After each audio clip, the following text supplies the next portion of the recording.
الصبح بدا من طلعته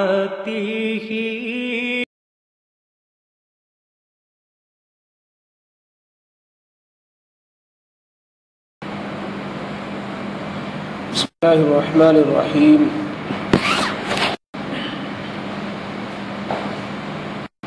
تیسرے پارے میں 9واں رکوع چل رہا ہے۔ سورہ آل عمران کا پہلا رکوع۔ سورہ آل عمران کے پہلے رکوع میں 7 آیتیں ہوئی ہیں۔ آیت نمبر 7 کے بعد ہے ربنا لا تزغ قلوبنا بعد إذ هديتنا۔ اعوذ باللہ من الشیطان الرجیم، بسم اللہ الرحمن الرحیم۔ ربنا لا تزغ قلوبنا بعد إذ هديتنا وهب لنا من لدنك رحمة إنك أنت الوهاب ربنا إنك جامع الناس ليوم لا ريب فيه إن الله لا يخلف الميعاد۔ اللہ اوپر کی آیت میں شکوک و شبہات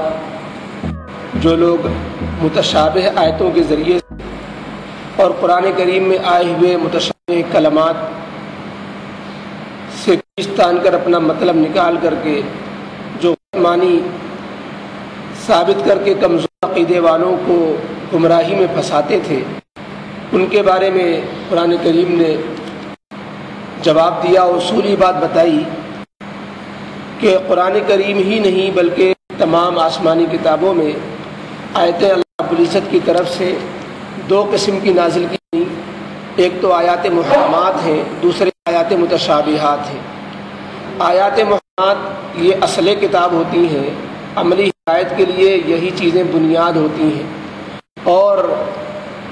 دین و شریعت کا دار و مدار انہی آیتوں پر ہوتا ہے، عملی زندگی گزارنے کے اعتبار سے، قانون دستور کے اعتبار سے، امر و نہی کے اعتبار سے۔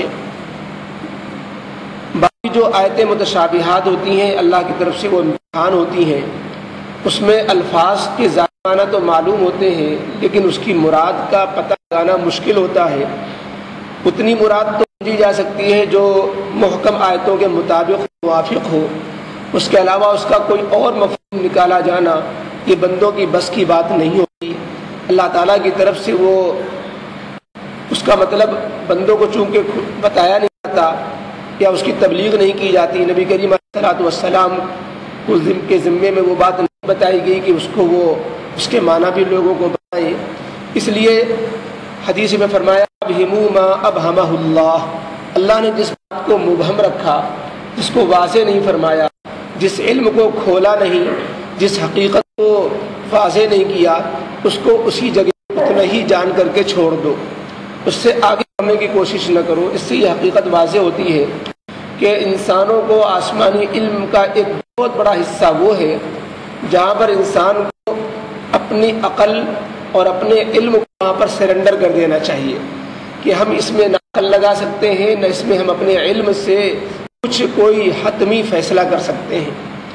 وہ آیات متشابہات کہلاتی ہیں، اللہ کے ہاتھ ہونا، اللہ کا چہرہ ہونا، اللہ کا عرش پر مستوی ہونا، اسی طریقے سے اللہ کی جو صفات ہیں ان کی کیفیتوں کو جاننا، اللہ کیسے سن رہا ہے، اللہ کیسے دیکھ رہا ہے، اللہ سوتا نہیں، اللہ جو ہے ہمیں جاگتا ہے، اس کی کیا شکل ہوتی ہے، اس کو ہم اپنے نہ ذہنوں سے طے کر سکتے ہیں نہ عقلی پروازوں سے اس کو متعین کر سکتے ہیں، نہ ہمارا علم وہاں تک پہنچ سکتا ہے۔ لہٰذا ان چیزوں میں صرف ایمان لانے کا مطالبہ ہے کہ ان حقیقتوں پر ایمان لایا جائے اور اس کی کیفیات کو اللہ کے حوالے کیا جائے۔ جو بھی کیفیت ہوگی ہمیں اس سے بحث ہے کہ اس کی کیفیت کیا ہے، اور اپنی عقل سے ہم اس کو طے نہیں کر سکتے، چونکہ اس لیے اللہ عالم و بمراد، اللہ اس کی مراد و مطلب کو زیادہ جاننے والا ہے کہہ کر کے اس کو بڑھ جایا جاتا ہے، اور اپنے عملی ہدایت کا میدان اور اپنی علمی سرگرمیوں کا میدان آیات محکمات کو بنایا جاتا ہے۔ ان محکم آیتوں سے مسائل کیے جاتے ہیں، دلائل نکالے جاتے ہیں، حلال و حرام کی چیزیں متعین کی جاتی ہیں، جائز ناجائز نکلتے ہیں، اور ان کے ذریعے سے لوگوں کو پر عمل میں لانے کی دعوت دی جاتی ہے۔ لیکن لوگ جن کے دلوں میں کجی ہوتی ہے ان کے بارے میں فرمایا گیا کہ وہ تو متشابہ آیتوں کے پیچھے پڑ کے رہ جاتے ہیں۔ ان کے 2 مقصد ہوتے ہیں، ایک تو ان آیتوں کے حوالے سے لوگوں میں گمراہی پھیلانا، نام لیں گے قرآن کا اور پھیلائیں گے گمراہی، چونکہ متشابہ آیتوں کو انہوں نے سہارا بنایا ہوتا ہے، اور متشابہ آیتوں کے بارے میں قرآن کا اعلان ہے کہ جن کے دلوں میں پہلے سے کجی اور گمراہی اور ٹیڑھپن ہوتا ہے، وہ متشابہ آیتوں کو حتمی معنی نکال کر کے، متشابہ آیتوں کا اپنا معنی معنی نکال کر کے لوگوں کو دعوت دیتے ہیں کہ یہ مانو، دیکھو ہم قرآن سے بات کر رہے ہیں، حالانکہ محکم آیتیں جو عملی زندگی کے لیے آئی تھیں اس کو نظر انداز کر دیتے ہیں۔ یہی حرکت کی تھی نجران کے نصارہ نے کہ نبی کریم علیہ الصلوۃ والسلام سے عیسیٰ علیہ السلام کا اللہ ثابت کرنے کے لیے یا اللہ کا بیٹا ثابت کرنے کے لیے انہوں نے کہا دیکھو تمہارے قرآن میں تو ہے کلمت اللہ، تمہارے قرآن میں تو ہے روح اللہ، تو وہ اللہ کی روح ہے، اللہ کا کلمہ ہے، تو دیکھو خدا ہوئے نا، اللہ کے کلمے کا مطلب کیا ہوا؟ خدا ہوئے، روح اللہ کا مطلب کیا ہوا؟ کہ روح ہوئے تو خدا ہوئے، زیادہ خدا ہونا تو قرآن ثابت ہو گیا۔ تو یہ اس طریقے سے وہ دلیل پکڑتے تھے، حالانکہ بالکل واضح سی بات ہے، قرآن جب 10 جگہ کھول کھول کر یہ کہہ رہا ہے ان وَإِلَّا عَبْدٌ أَنْعَمْنَا عَلَيْهِ کہ عیسیٰ علیہ السلام خالص اللہ کے بندے ہیں، وہ اللہ کی بندگی کرتے ہیں، مریم کے بیٹے ہیں، اللہ نے ان کو اس شان سے پیدا کیا ہے، اور اسی طریقے سے اور جگہ فرمایا ان مثل عیسیٰ عند اللہ کمثل آدم، عیسیٰ علیہ السلام کی مثال تو آدم کی مانند ہے، جیسے آدم کو اللہ نے اپنی قدرت سے بغیر ماں باپ کے بنایا، ایسے عیسیٰ علیہ السلام کو بغیر باپ کے محض ماں سے بنایا۔ اور اوپر بھی آیا کہ هو الذی یصورکم فی الارحام کیف یشاء، اللہ جیسے چاہے ماں پیٹ میں اللہ تعالیٰ بچے کو ڈال دے، جس طرح جو اللہ باپ کے واسطے سے بچہ بناتا ہے وہ اللہ بغیر باپ کی بھی بچہ بنا سکتا ہے۔ اس طریقے سے اور بھی جگہ فرمایا گیا، اور یہ بھی صاف صاف کہہ دیا گیا کہ جو اللہ کا بیٹا کہہ رہے ہیں اللہ سخت ان سے ناراض ہے۔ کبرت کلمۃ تخرج من افواہہم ان یقولون الا کذبا، ان واضح اور محکم آیتوں کے بعد اب کیا گنجائش رہ جاتی ہے کہ کلمت اللہ روح اللہ کا وہ معنی نکالا جائے جو ان آیتوں کے خلاف پڑھ رہا ہو، لیکن جن کے دلوں میں کجی ہوتی وہ ایسی معنی پہناتے ہیں۔ اللہ تعالیٰ نے آج کی 2 آیتوں کے اندر بندوں کو دعا سکھائی اور بتایا کہ جو حق پرست ہوتے ہیں وہ متشابہ آیتوں کے پیچھے نہیں پڑا کرتے، اور جو حق پرست ہوتے ہیں وہ کہتے ہیں کہ ہمیں تو محکم آیتوں پر بھی ایمان رکھنا ہے، متشابہ آیتوں پر بھی ایمان رکھنا ہے، دونوں ایک ہی سرچشمے سے نکلی ہوئی آیتیں ہیں، اللہ رب العزت کی طرف سے نازل کی ہوئی دونوں قسم کی آیتیں ہیں۔ ایک کے لیے اللہ تعالیٰ نے ہم کو عملی بیان کے لیے آیتیں عطا فرمائی، دوسرے پر ہمیں ایمان کا صرف حکم دیا کہ وہ ایمان کے لیے ہے اور عملی زندگی سے اس کا تعلق نہیں، اور دوسری آیتیں ہیں وہ علم کے ساتھ ساتھ عملی سے ان کا تعلق، وہ آیات محکمات ہیں، لہذا وہ کہتے ہیں یہ دونوں ہیں تو اللہ کی طرف سے، ایک سے مقصد کچھ اور ایک سے مقصد کچھ اور ہے، لیکن جن کے دلوں میں کجی ہوتی ہے وہ اس بات کو نہیں مانتے۔ تو آج کی آیتوں میں اللہ تعالیٰ نے بندوں کو دعا سکھائی کہ جو حق پرست ہوتے ہیں وہ ایک طرف تو محکم آیتوں کے ذریعے سے ہدایت حاصل کرتے ہیں، متشابہ آیتوں کے پیچھے نہیں پڑا کرتے، ان سے کوئی غلط مطلب نکال کر کے لوگوں کو گمراہی ذریعہ نہیں بنا کرتے، دوسری طرف اللہ رب العزت سے دعا کرتے ہیں۔ یہ ان کا کمال ہے کہ باوجود کہ وہ علم کے پہاڑ ہو، وہ علم کے دریا ہو، لیکن وہ متشابہ آیتوں میں آ کر کے اپنی کم علمی کا اعتراف کرتے ہیں کہ اللہ نے اس کا علم نہیں دیا تو ہم نہیں جان سکتے۔ پھر وہ ساتھ میں یہ دعا کرتے ہیں کہ اللہ جب آپ نے ہمیں ہدایت کی راہ بتا دی اور آپ نے ہمیں ہدایت نصیب فرما دی تو ہمیں ہدایت پر جمائے بھی رکھیے گا۔ یہ گویا ہدایت کی استقامت کی دعا مانگتے ہیں، اس لیے اپنی ہدایت پر غرور بھی نہیں کرتے، اپنی ہدایت پر جو ہے گھمنڈ بھی نہیں کرتے، اپنے نہ علم پر ان کو گھمنڈ ہے نہ اپنے ایمان پر ان کو گھمنڈ ہے، بلکہ اللہ رب العزت سے اپنے ایمان کی سلامتی اور ہدایت کی استقامت کی دعا مانگتے ہیں کہ آپ نے ہدایت تو ہمیں نصیب فرما دی، لیکن دنیا کے اندر کتنے بندے ہیں جو ہدایت قبول کر لینے کے بعد گمراہ ہوتے دیکھے گئے، کتنے لوگ ہیں جو ہدایت تھے، نیک تھے، نماز روزے والے تھے، زندگیاں پلٹیں اور وہ سب سے دور ہو گئے، ہدایت سے منہ موڑ لیا، مسجدوں کو چھوڑ دیا، نماز روزوں سے بے پرواہ ہو گئے، زندگیاں ان کی نیکی کے بجائے برے راستے پہ چل پڑی۔ تو اس لیے وہ اپنے ہدایت پر مطمئن نہیں ہوتے، بلکہ اللہ رب العزت سے مانگا کرتے ہیں کہ اللہ آپ نے ہدایت عطا فرمائی، ہم آپ کے شکر گزار ہیں، ہمیں اپنے ہدایت سے جوڑا، اس ہدایت کے بعد ہماری ہدایت باقی رہے، ہمارے اندر دل ٹیڑے نہ ہونے پائے، ہمارے دل ہدایت کو چھوڑ کر پھر گمراہی کی طرف بہکنے نہ پائے، کوئی گمراہ فرقہ ہم کو اچکنے نہ پائے اور کوئی فتنہ پرور متشابہ آیتوں کے ذریعے سے ہمیں جو ہے غلط راستے پہ ڈالے نہ پائے، ہمارے دلوں میں ٹیڑھ نہ پیدا ہو پائے، اس کے لیے مسلسل اللہ رب العزت سے دعا مانگتے رہتے ہیں، کہتے ہیں ربنا، اے ہمارے پروردگار، لا تزغ قلوبنا، ہمارے دلوں میں ٹیڑھ نہ پیدا کر دیجیے گا، ہمارے دلوں میں کجی نہ ڈال دیجیے گا، اے اللہ ہمارے دلوں میں کجی اللہ سے کہا جا رہا نہ ڈالیے گا، اس لیے کہ اگرچہ سبب بندہ اختیار کرتا ہے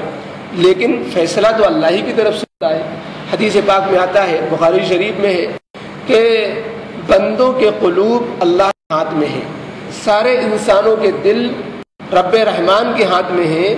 اور اللہ رب العزت جس کے دل میں جو چاہے تصرف فرما دے۔ اگرچہ بندے کا کوئی عمل بنتا ہے لیکن تصرف اللہ کی طرف سے ڈالا جاتا ہے۔ اسی لیے حدیث پاک میں فرمایا کہ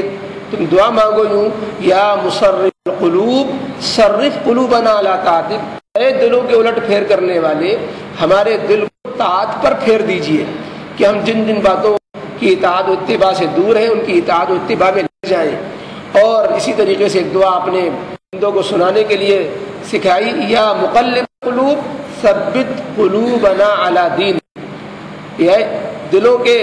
الٹ پلٹ کرنے والے ثبت قلبی علی دینک، ہمارے دل کو دین پر ثابت قدم رکھیے۔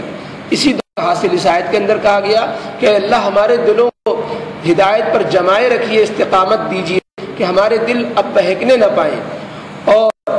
یہ ایک دعا کا ایک حصہ تو یہ ہوا کہ ہدایت پر استقامت کی دعا، کہ اب ہم ہدایت کے بعد دوبارہ گمراہ نہ ہوں، ہدایت کے بعد پھر ہدایت الٹی نہ کھائیں۔ وَهَبْ لَنَا مِن لَّدُنْكَ رَحْمَةً، دوسری دعا کہ اللہ ہمیں اپنے طرف سے اپنے پاس سے رحمت عطا فرمائیے، ہمیں رحمت ہم پر رحمت فرمائیے اور ہمیں رحمت عطا کیجیے۔ رحمت کا لفظ یہاں عام ہے، دنیا میں بھی مہربانی فرمائیے ہدایت پر جمع کر، اور صلاح فلاح عطا فرما کر، ہدایت کی استقامت دے کر، اور آخرت پر بھی رحم فرمائیے کہ دنیا کی ہدایت پر ہمیں آخرت میں ملنے والا اجر ہے وہ آخرت میں ہمیں نصیب ہو جائے، آخرت میں ہم سرخرو ہو جائیں، آپ ہم سے راضی ہو، ہمارے لیے جنت کا فیصلہ ہو جائے، یہ آخرت کی مہربانی ہو۔ آخرت کے جتنے منازل ہیں سب کی ساری کٹھنائیوں سے بچ جائیں، یہ اللہ آخرت کی رحمت ہے۔ تو اللہ نے اپنے پاس سے دنیا آخرت میں رحمت عطا فرما دیجیے گا کہ ہمیں دنیا میں بھی ہم تمام تیری رحمتوں کے مستحق بن جائیں اور آخرت میں بھی رحمتوں کے مستحق بن جائیں۔ انک انت الوہاب، بے شک آپ تو بہت وسیع عطا والے ہیں، آپ گنہگاروں کو بھی نوازتے ہیں، کافروں کو بھی نوازتے ہیں، مشرکوں کو بھی نوازتے ہیں۔ دنیا میں تو آپ کی رحمت سے کوئی نہیں محروم ہوتا،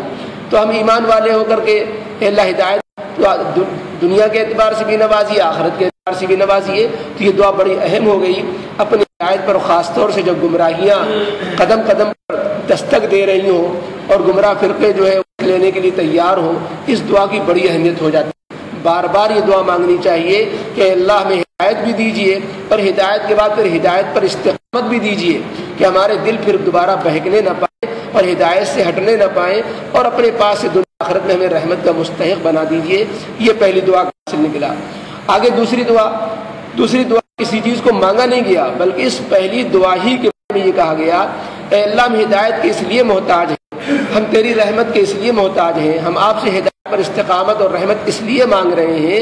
کہ ایک دن کا ہمیں سامنا کرنا ہے، اور وہ دن قیامت کا دن ہے۔ اس دن میں ہمیں رحمت کی بھی ضرورت ہے اور ہدایت کی بھی ضرورت ہے۔ اگر ہم دنیا میں ہدایت کے بغیر جائیں گے اور آپ کی رحمت نہیں ہوگی تو اس دن میں ہمارا کیا بنے گا؟ یہ اپنے آخرت کے اس دن کا یقین اللہ تعالیٰ کے ساتھ رکھتے ہیں کہ اللہ ہم اس دن کے بارے میں کسی شک میں نہیں ہیں، لہذا ہم اس دنیا سے زیادہ اس دنیا کے محتاج ہیں، لہذا اپنی محتاجی ظاہر کرنے کے لیے بندہ کہتا ہے، اے ہمارے رب، بے شک آپ سارے انسانوں کو ایک دن جمع فرمائیں گے، اور وہ دن ایسا ہے کہ جس میں کوئی شک و شبہ ہی نہیں ہے۔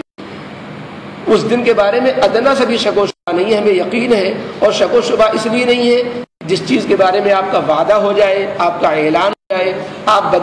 جو اپنے پیغمبروں کے ذریعے سے جس کے بارے میں آپ خبر دے دیں، اس کے خلاف تو ہو ہی نہیں سکتا۔ ان اللہ لا یخلف المیعاد، اللہ وعدہ کرے اس کے خلاف کرے، یہ تو ممکن ہی نہیں ہے۔ اللہ جب آپ نے وعدہ کیا ہے کہ ہم قیامت برپا کریں گے، میدان محشر برپا کریں گے، حساب کتاب لیں گے، اب یہ تو ممکن ہی نہیں ہے کہ یہ سب نہ ہو، یہ سب تو ہو کر رہے گا۔ اس لیے ہمیں اس دن کا بھی کھٹکا پڑا ہوا ہے، اس دن کے کھٹکے کی وجہ سے اللہ یہ ہماری دعا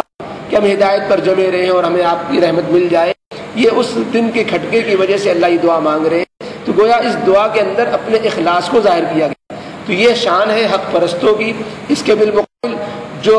متشابہ آیتوں میں پڑھتے ہیں وہ دعا تو کیا مانگتے ہیں، وہ ادعا ان کے اندر ہوتا ہے۔ ادعا کا مطلب ہے دعویٰ ہوتا ہے کہ ہم صحیح راستے پر ہیں، باقی حق پرستوں کے بارے میں یہ غلط چل رہے ہیں، جو صراط مستقیم پر چل رہے ہوتے ہیں ان کے خلاف جو ہے شکوک و شبہات پیدا کرتے ہیں، ان کو بدنام کرتے ہیں، ان پر کیڑے نکالتے ہیں، کہتے ہیں ان کی نماز ہی نہیں ہو رہی ہے، کہیں گے ان کو جو ہے عقیدے صحیح نہیں ہے، اور ان کے بارے میں کہ وہی صحیح راستے پر ہوتے ہیں۔ تو جو متشابہ آیتوں والے ہوتے ہیں وہ دعا نہیں مانگا کرتے، بلکہ ان کے اندر دعا کی بجائے ادعا ہوتا ہے، اور وہ اپنے کو کہتے ہیں ہم تو جو ہے ہدایت پر سراپا ہیں، میں نہ ہدایت مانگنے کی ضرورت نہ ہدایت پر استقامت دعا مانگنے کی ضرورت، وہ اس طرح کی دعا نہیں مانگا کرتے۔ قرآنی دعاؤں کے اندر ایک خاص بات یہ نظر آتی ہے کہ لفظ ربنا سے اکثر دعائیں شروع ہوتی ہیں، ربنا آتنا فی الدنیا حسنہ، ربنا افرغ علینا صبرا وتوفنا، اسی طریقے سے ربنا لا تجعلنا فتنۃ للقوم الظالمین، یہاں پر ربنا لا تزغ قلوبنا، پھر آگے ربنا۔ اصل لفظ رب جو ہے یہ خود انسان کی اپنی محتاجی کو ظاہر کرتا ہے۔ رب کے معنی آتے ہیں تربیت کرنے والی ذات، یعنی اے ہمارے رب کا مطلب ہی نہیں کہ اے وہ خدا، اے اللہ جس نے ہمیں پیدا کیا، اے اللہ جو ہمیں پروان چڑھا رہا ہے، اے اللہ جو ہمیں ضرورتیں ہماری ضرورتوں پر نظر رکھ رہا ہے، اور جو ہماری بقا اور حفاظت کا جس نے ذمہ لیا ہوا ہے، جس کے ہر پل ہم جو ہے اس کے کروٹ کروٹ اس کے محتاج ہیں، اے اللہ ہماری محتاجی میں سے یہ بھی محتاجی ہے، یہ بھی محتاجی ہے۔ اس لفظ رب ہر طرح کے احتیاج کو، حاجت کو اور اپنی محتاجی کو ظاہر کر رہا ہوتا ہے۔ اس لیے انبیاء کرام علیہ الصلوۃ والسلام کی دعا میں اور قرآن کی دعاؤں میں لفظ ربنا کے ذریعے سے مانگی جاتی ہے، اور یہ بڑی اہمیت کے ساتھ یہ لفظ ربنا اپنے دعا کے بالکل موافق و مناسب ہے کہ انسان چونکہ دعا کے ذریعے سے اپنی محتاجی ظاہر کر رہا ہے، اور لفظ ربنا کا کلمہ اس محتاجی پر زیادہ دلالت کرتا ہے، زیادہ واضح ہے، اس لیے لفظ ربنا کو دعاؤں میں ذکر کیا جاتا ہے۔ تو بہرحال پر سے اس کا تعلق یہ ہوا کہ جو لوگ حق پرست ہیں ایک طرف تو سب پر ایمان رکھتے ہیں، اور آیات محکمات و متشابہات ان سب کے بارے میں کہتے ہیں یہ ہمارے رب کی طرف سے دونوں چیزیں ہیں، لہذا ایمان میں کوئی کمی نہیں ہوتی، اور پھر متشابہ آیتوں پہ ہی پیچھے نہیں پڑتے، محکم آیتوں کو اپنے عمل کا میدان بناتے ہیں، متشابہ آیتوں کے معنی کو اللہ کے حوالے کرتے ہیں، اور پھر ساتھ میں دعا مانگتے ہیں۔ گویا حق پرستوں کا ایک دوسرا عمل یہ ہوا کہ وہ اپنے وہ دعا مانگا کرتے ہیں، تو دعا مانگنا یہ گویا حق پرستوں کی پہچان ہے، اللہ سے کثرت سے دعا مانگنا یہ اہل حق کی پہچان ہوا کرتی ہے، اور جو باطل ہوتے ہیں ان کو دعا میں جی نہیں لگتا، وہ دعا نہیں مانگا کرتے۔ فرمایا ربنا لا تزغ قلوبنا بعد اذ ہدیتنا، اے ہمارے پروردگار لا تزغ قلوبنا، ہمارے دلوں میں کجی پیدا کر دیجیے گا، اے اللہ ہمارے دل میں پھر سے ٹیڑھ نہ آ جائے، بعد اذ ہدیتنا، بات یہ کہ آپ نے ہمیں ہدایت عطا فرما دی، تو اے اللہ جس نے آپ نے ہمیں ہدایت، اے وہ اللہ جس نے ہمیں ہدایت عطا فرمائی، ہمیں ہدایت فرمانے کے بعد ہمارے ہدایت میں ہم کو جمائے رکھیے گا، ہمارے دلوں میں ہدایت سے ہمارا دامن چھوٹ جائے، اور ہمارے دلوں میں پھر سے گمراہی آ جائے، اے اللہ اس سے ہماری حفاظت کیجیے گا۔ وَهَبْ لَنَا مِن لَّدُنكَ رَحْمَةً، اور اے اللہ اپنے پاس سے ہمیں رحمت عطا فرمائیے، اور دنیا کے اندر بھی ہم پر مہربانی فرمائیے، آخرت میں بھی ہم پر رحم فرمائیے، اِنَّكَ أَنتَ الْوَهَّابُ، بے شک بھی تو سب کچھ دینے والے ہیں۔ ربنا انک جامع الناس، اے ہمارے پروردگار یہ چیزیں آپ سے اس لیے مانگ رہے ہیں کہ ہمیں آخرت کا کھٹا لگا ہوا ہے، انک جامع الناس، کیونکہ بے آپ سارے انسانوں کو جمع فرمانے والے ہیں، لیوم، ایک ایسے دن میں لا ریب فیہ، تو کوئی شبہ ہی نہیں، ہمارا پورا ایمان ہے وہ دن آنے والا ہے، اس دن میں ہدایت والے بندوں ہی نجات ہونے والی ہے، اور جن پر رحم ہوگا وہی نجات پائیں گے، اس لیے ہمیں یہ ہماری یہ دعا ہے۔ اور ہمیں شک اس لیے نہیں ہے قیامت کے آنے پر کیونکہ آپ کا وعدہ ہے، اور ان اللہ لا یخلف المیعاد، بے شک اللہ کا وعدہ، اللہ اپنے وعدے کے خلاف نہیں کیا کرتا ہے۔ اللهم صل على سيدنا مولانا وحبيبنا وشفيعنا محمد وعلى آل سيدنا محمد وآله وصحبه وبارك وسلم۔ ربنا ظلمنا أنفسنا وإن لم تغفر لنا وترحمنا لنكونن من الخاسرين۔ اللهم اهدنا الصراط المستقيم صراط الذين أنعمت عليهم غير المغضوب عليهم ولا الضالين. ربنا لا تزغ قلوبنا بعد إذ هديتنا وهب لنا من لدنك رحمة إنك أنت الوهاب. ربنا لا تزغ قلوبنا بعد إذ هديتنا وهب لنا من لدنك رحمة إنك أنت الوهاب. ربنا آتنا من لدنك رحمة وهيئ لنا من أمرنا رشدا. ربنا آتنا من لدنك رحمة وهيئ لنا من أمرنا رشدا. اللهم ألهمنا مراشد أمورنا وأعيذنا من شرور أنفسنا اللهم أحسن عاقبتنا في الأمور كلها وأجرنا من خزي الدنيا وعذاب الآخرة. ربنا إنك جامع الناس ليوم لا ريب فيه إن الله لا يخلف الميعاد. ربنا توفنا مسلما والحقنا بالصالحين. ربنا توفنا مع الأبرار. ربنا وآتنا ما وعدتنا على رسلك ولا تخزنا يوم القيامة إنك لا تخلف الميعاد. وصلى الله تعالى على خلقه محمد وآله وصحبه أجمعين برحمتك يا أرحم الراحمين.